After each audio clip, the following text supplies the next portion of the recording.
Okay, we're going to get started and create one Illustrator file that has three different artboards, and each artboard is going to be 5 inches by 5 inches. So you're going to open up Illustrator.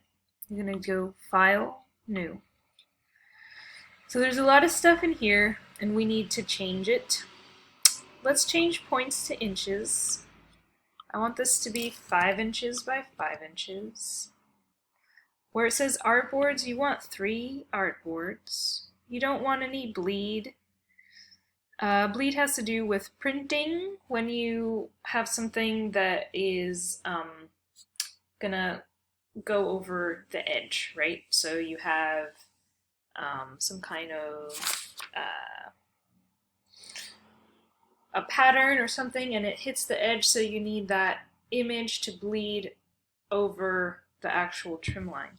So we're going to say no for now. Color mode, let's make this RGB for now. And then raster effects, 300 looks good.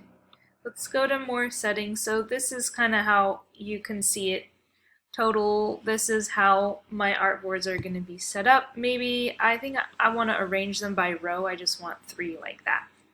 So I'm going to say create. So now I have my 3 artboards. Let's bring in the rulers. View, rulers, which is also Command R. If this is not inches, you right click on it and go to inches. Now let's save this document.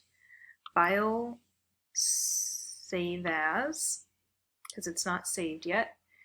Put it somewhere in a folder. Create a folder for yourself. And you're going to call this End Papers.